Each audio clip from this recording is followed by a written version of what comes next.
வாழ்வில் வாக்குறுதிகளை அளித்து அவ்வாக்குறுதிகளின்படியே வழி நடத்துகின்ற ஆண்டவர் இயேசுவில் என் அன்பின் நண்பர்களே, நம் அருகில் இருக்கின்ற அதிசயமானவரை அனுதினமும் நாம் அடையாளம் காண்போம். அதுபோல ஒவ்வொரு நாளிலும் வாழ்விலும் பொறுப்புகளிலும் நம்மை வடிவமைத்து நம் வாழ்வின் குறிக்கோளை நிறைவேற்றி அதில் அவர் மகிமைப்படுகின்றார் அல்லவா? மகிழ்வோடு அவரை பின்பற்றுவோம். ஏசாயா தீர்க்கதரிசியின் புஸ்தகத்தில் 7ஆம் அதிகாரத்தின் முதல் 14 வாக்கியங்களில் கிறிஸ்துவுக்கு முன்னால் 734வது ஆண்டில் ஆகாஸ் என்கிறவர் மன்னர் யூதாவின் அரசனாக இருக்கிறார். அவர் வடபகுதியில் இஸ்ரேல் நாட்டின் வடபகுதியில் இஸ்ரேலுக்கு மன்னராக இருக்கிற பெக்கா, அவர் சீரியா நாட்டு மன்னன் ரட்சீனோடு இணைந்து படையெடுத்து வருகின்றார் என்று கலங்கி பதறிப்போகின்றார். அவர் அதை அப்படியே இருக்கும் பொழுது அவருடைய சமூகமும் அப்படியே பதற்றத்தோடு மாறிவிடுகிறது. அவங்க வியாபாரம், அவங்களுடைய விவசாயம் எல்லாமே மந்தமடைகிறது. ஏசாயா தீர்க்கதரிசியின் அந்த 7ஆம் அதிகாரத்தில் அவர்களெல்லாம் காற்றில் அசைந்து நிலையற்று போகின்ற மரங்களாக அவங்க கவிழ்ந்து விழுகிறவர்களை போன்று இருக்கிறாங்க. அந்த சூழ்நிலையிலே ஏசாயா தீர்க்கதரிசியின் மூலமாக ஆண்டவர் சொல்லுவார், 6வது 7வது வசனங்களிலே, நீ பயப்பட தேவையில்லை, நீ அமைதியாக இருந்து அமர்ந்திருந்து நானே தேவன் என்று அறிந்து கொள்ளுங்கள் என்று சங்கீதம் 46 10வது வசனத்தில் வரும் இல்லையா? எல்லாம் நிலை குலைந்து அப்படியே கடல் கொந்தளித்து அப்படியே வர்றது மாதிரி இருந்தாலும் அமர்ந்திருந்து நானே தேவன் என்கிறதை அறிந்து கொள்வேன், நான் பூமியில் உயர்ந்திருப்பேன் என்கிறதை மாதிரி ஆண்டவர் அவருக்கு சொல்லுகிறார். அந்த ரட்சீன் சீரியா மன்னன், இல்லை பெக்கா வடநாட்டு மன்னன், இவங்க எல்லாம் 2 கொள்ளிக்கட்டைகள். அவர்கள் ஒன்றுமே அவங்க சொல்கின்ற ஆலோசனைகள் நிலைத்து நிற்பதில்லை. அவங்க சொல்கிறதின்படி ஒன்றும் நடவாது என்று திட்டமாய் சொல்கின்றார். என்றாலும் கலங்கி போடுறாங்க. அப்பொழுதுதான் ஏசாயா தீர்க்கனின் மூலமாய் ஆண்டவர் மீண்டும் கேட்பார், நீ ஒரு அடையாளத்தை கேள். Read between lines. If you want, look for a sign.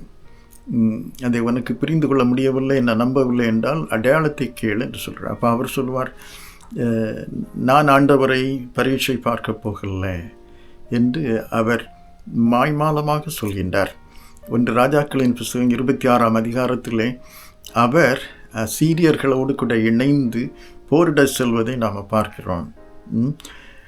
இப்படி ஆண்டவருடைய வார்த்தையை விட்டு விலகி போகின்ற அவருடைய அந்த வரலாறின் தொடர்பை நம்ம பார்க்கும் பொழுது, ஆதியிலேயே வார்த்தையாக இருந்து அனைத்தையும் சிருஷ்டித்து அதிசயங்களை செய்கிற ஆண்டவர், அவர்களுடைய இஸ்ரவேலின் வரலாற்றில் கூட எகிப்தின் அடிமைத்தனத்திலிருந்து அவர்களை விடுவித்து கொண்டு வரும் அந்த சூழலில் மோசே கேட்பார், நீ போ, நான் உடன் இருக்கிறேன், நான் நடத்துகிறேன், என்னுடைய வார்த்தை உண்மை என்று சொல்லி அனுப்பும்போது சொல்லுவார், நீங்கள் யார் ஆண்டவரே என்று கேட்கும்போது ஆண்டவர் சொல்லுவார், என் நாமம் வேறு ஒன்றுமில்லை, ஐ ஆம் தட் ஐ ஆம், இருக்கிறவராகவே இருக்கிறேன், இல்லை என்றால் இருப்பவராக இருப்பேன், I will be that I will be என்று அதிசயமானவர்.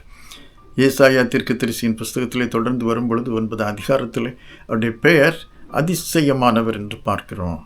இப்போ அடையாளம் ஒன்று நீ பாருன்னு சொன்ன உடனே அவங்க மாய்மாலமாக அவர் ஆகாஷ் சொன்ன பொழுது ஏசாயா சொல்லுவார், ஒரு கன்னிகை கர்ப்பவதியாகி ஒரு குமாரனை பெறுவாள், இதுதான் உனக்கு அடையாளம்.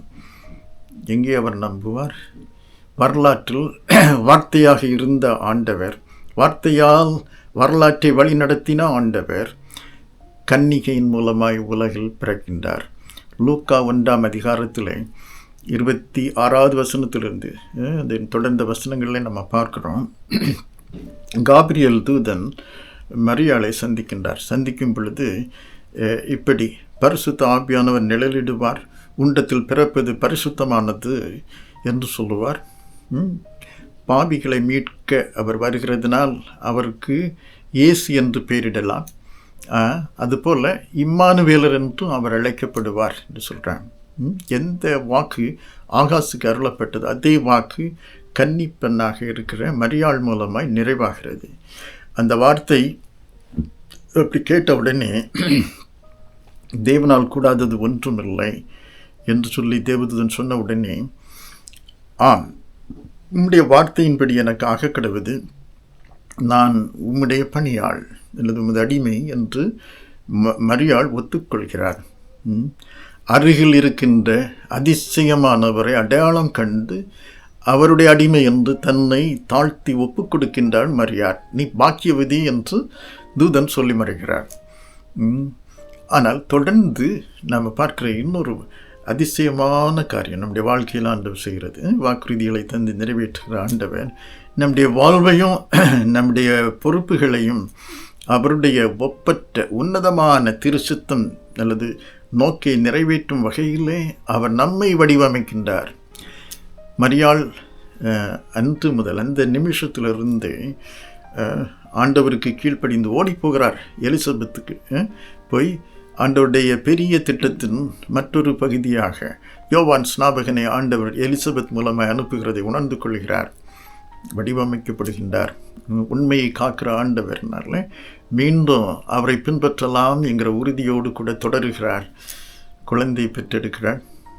பெற்றெடுக்கும் பொழுது பிறந்த குழந்தைகளை எல்லாம் கொல்லுகின்ற ஒரு அதிகாரம் யெரோது மன்னர் போட்டார். கவலைப்படவில்லை. இந்த குழந்தையை எடுத்துக்கொண்டே யோசேப்போடு கூட எகிப்திற்கு போகிறார். அதுக்கு முன்னால் கூட அவருடைய அனுதின வாழ்வில் இயேசுவை 8வது நாளில் அந்த பிரதிஷ்டை செய்யும்போது கூட குடும்பமாய் ஏழ்மையில் ஒன்றுமில்லையே என்று கலங்காமல் அதிசயமானவருங்கிறதுனால 2 புறா குஞ்சுகளை எடுத்துக்கொண்டு ஆலயத்தில் கொண்டு அந்த அர்ப்பண வாழ்வில் ஆழமாகிற ஒரு அனுபவத்தில் கடந்து போகின்றார். வாழ்வில் அனுதினமும் அவர் உருவாக்கப்படுகின்றார் அவருடைய சித்தத்தை நிறைவேற்றும்படியாய். அதில் ஆலயத்தில் அந்த நேரத்தில் சிமியோன் சொல்லுவார், அநேகர் விழுகிறதற்கு எழுந்துறதற்கு அடையாளமாகத்தான் இவர் கொடுக்கப்பட்டிருக்கிறார். இஸ்ரவேலிலே மீட்பராக வந்திருக்கிறார், உலக மீட்பர் என்று சொல்லி. ஆனால் சிமியோன் சொல்வார், உன்னுடைய ஆத்மாவை ஒரு பட்டயம் உருவி போடும் என்று சொல்கிறார்.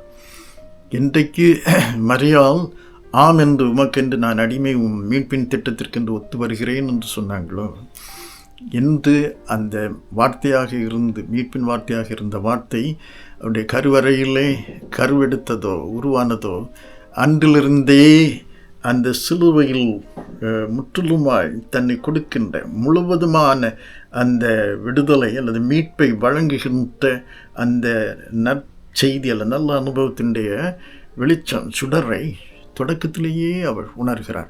சிமியோன் பேசும்போது மரியாள் உடனே அழல்ல, உன் ஆத்மாவை ஒரு பட்டயம் உருகி போகும் என்று சொல்லும் பொழுது அந்த சங்கதிகளை எல்லாம் மனதில் வைத்து சிந்தித்து கொண்டிருந்தாள் என்று சொல்கிறது வாக்கியம்.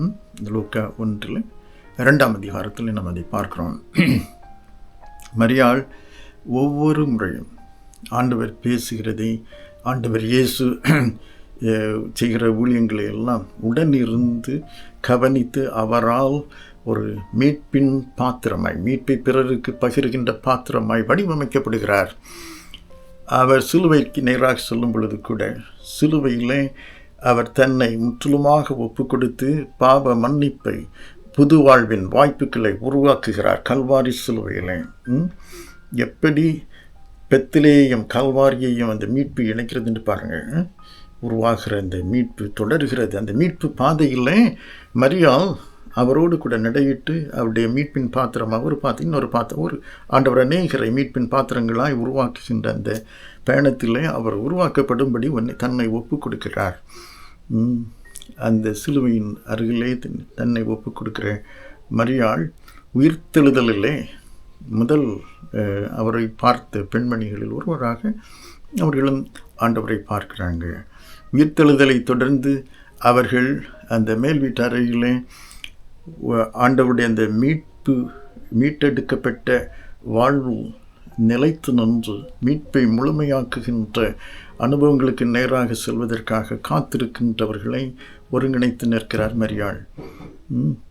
அந்த வாழ்விலே ஆண்டவர் இன்றைக்கு கூட நம்மை தொடர்ந்து வழிநடத்துகின்றார். அதனால தான் சங்கீதக்காரன் 40வது சங்கீதத்தில் 5வது வசனத்தில் சொல்வார், நீர் எங்களுடைய வாழ்க்கையில் செய்கிற அதிசயங்களை விவரிக்க வார்த்தைகள் இல்லை, அதை எண்ண போனால் அவைகள் எண்ணிக்கைக்குள் அடங்காதவை என்று சொல்லுவார். இன்றைக்கு கூட ஆண்டவர் வார்த்தையினால் நம்முடைய உள்ளத்திலே நம்மை தொட்டு அவருடைய ஆவியானவரை நம்முடைய உள்ளத்திலே தொடர்ந்து பகிர்ந்த அனுதினமும் நம்மை வழிநடத்துகிறார் அல்லவா. நம்முடைய வாழ்விலே உண்மையை நாம் பேச பொய்களின் மத்தியில் நிற்கும் பொழுது அவர் நம்மோடு பேசுகிறார். கோபத்தை விட்டு பொறுமைக்குள் நாம் கடந்து வர வேண்டிய சூழ்நிலையிலே ஆண்டவருடைய மீட்பின் வார்த்தை நம்மோடு பேசுகிறது அல்லவா. நாம் செய்கின்ற ஒவ்வொரு தொடக்க வாரங்களிலும், வாழ்வின் ஒவ்வொரு படியிலும், ஒவ்வொரு தொடக்கங்களிலும் அவருடைய வார்த்தை, மீட்பின் வார்த்தை நமக்குள் அப்படியே நம்மை வடிவமைத்து மீட்பை செயல்படுத்த நம்மை நடத்துகிறதை நம்ம பார்க்கலாம் இல்லையா. ஒருவேளை தோல்வி, ஏமாற்றங்கள் கலங்க வேண்டாம். ஆண்டவருடைய பெரிய திட்டத்திற்குள் ஆண்டவர் நம்மளை வழி நடத்துகிறார். அதில் தாமதிக்கிறது என்கிறதுனால கதவு அடைக்கப்பட்டது என்ற அர்த்தம் அல்ல. இல்லை, அந்த வாழ்வு பாதையிலே ஏதோ ஒரு மாற்றம் வருகிறது என்றால் நாம் கலங்க தேவையில்லை. யோனாவை மாதிரி ஆண்டவர் நம் பேரில் ஒரு குறிக்கோளை வைத்து குறிக்கோளுக்கு நேராக வழிநடத்துகிற உண்மையுள்ள ஒரு வழிகாட்டிய வழியாக இருக்கின்றார் அல்லவா. அதனாலே கலங்காமல் அவர் கரத்தில் நம்மை ஒப்பு கொடுத்து அவரை பின்பற்றும் ஒவ்வொரு நாளிலும் அருகிலிருந்து அதிசயங்களை செய்கின்ற ஆண்டவர் நம் வாழ்வையும் நம்முடைய பொறுப்புகளையும் அவருடைய சித்தம், திட்டம், மீட்பின் திட்டங்கள், புது வாழ்வின் அனுபவங்கள் உலகில் மலரும்படியாய் அதற்குகந்த வகையிலே நம்மை அவர் வடிவமைக்கின்றார். ஜெபம் செய்வோம்.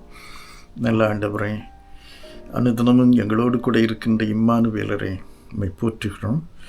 ஒவ்வொரு நாளிலும் ஆண்டவரே, மரியாளை போன்று உம்முடைய திரு சித்தத்தை, அதிசயங்களை எங்கள் வாழ்க்கையில் செய்கின்ற உம்முடைய அந்த சித்தம் நிறைவேறும் வகையிலே நாங்கள் ஆயத்தத்தோடு இருக்க, விழிப்பாய் இருக்க, அர்ப்பணத்தோடு இருக்க, விசுவாசத்திலே வேரூன்றி நிற்க கர்த்தர் எங்களுக்கு துணை செய்யும். உம்முடைய கரத்திலே நாங்கள் தொடர்ந்து எங்களை ஒப்பு கொடுக்கின்றோம். ஒவ்வொரு நாளிலும் உம்முடைய புது படைப்பாய் அந்த புது வாழ்வின் அனுபவங்களை எங்களுடைய குடும்பங்களிலே, எங்களுடைய சமூகங்களிலே, எங்களுடைய திருச்சபை குடும்பங்களிலே, எங்கள் நாட்டிலே என்று அகன்ற வட்டங்களிலே எடுத்து செல்லத்தக்கதாய் ஆண்டவர் எங்களை தொடர்ந்து நடத்துவீராக. உமக்கு அதனால் கனத்தை, மகிமையை நாங்கள் கொடுக்க துணைத்தாரோம். இயேசு மீட்பர் வழியாக ஜெபிக்கின்றோம். எங்களுடைய ஜெபத்தை கேளும் நல்ல பிதாவே. ஆமேன்.